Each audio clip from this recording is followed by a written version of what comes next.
नमस्कार. ॲग्रोफेबल्स या आपल्या यूट्यूब चॅनलवर आपणा सर्वांचे मनपूर्वक स्वागत. आज आपण एक खूप सुंदर गोष्ट जाणून घेणार आहोत. आपल्याला माहिती आहे की आता भाऊ बहिणींच्या नात्यांचा उत्सव म्हणजेच रक्षाबंधन जवळ येतो. या पवित्र सणाच्या दिवशी बहीण आपल्या भावाला राखी बांधते.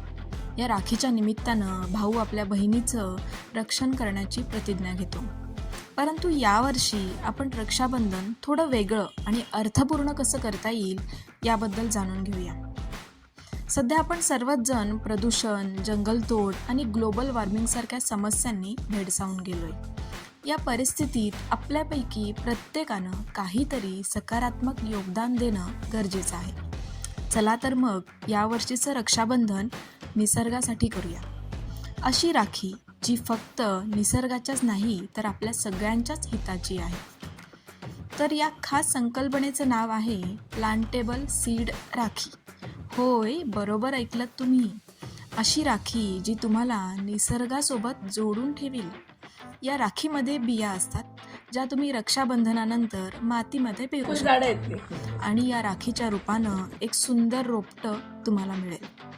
म्हणजेच राखीचा एक धागा निसर्गाला नवा जीव देऊन जाईल. तर अशी ही प्लांटेबल सीड राखी कुठे मिळेल? टीम झाडकरी ही एक NGO आहे. प्लांटेबल सीड राखीचा उपक्रम गेल्या वर्षी या NGOने म्हणजेच टीम झाडकरीने अगदी यशस्वीपणे राबवला. टीम झाडकरी अनेक पर्यावरण जागृती उपक्रम सतत राबवत असते. त्यापैकीच एक म्हणजे सीड राखी किंवा इको राखी. टीम झाडकरीबद्दल अधिक माहिती सांगणारा व्हिडिओ आपण बनवणार आहोतच, पण आजची माहिती तुम्हाला कशी वाटली आम्हाला कमेंट करून नक्की सांगा. व्हिडिओ आवडल्यास लाईक आणि सबस्क्राईब करायला विसरू नका. तुमच्या रक्षाबंधनाच्या योजना आणि प्लांटेबल सीड राखीबद्दल तुमचे विचार देखील आम्हाला कमेंट बॉक्समध्ये नक्की सांगा. पुन्हा भेटूया. तोवर नमस्कार.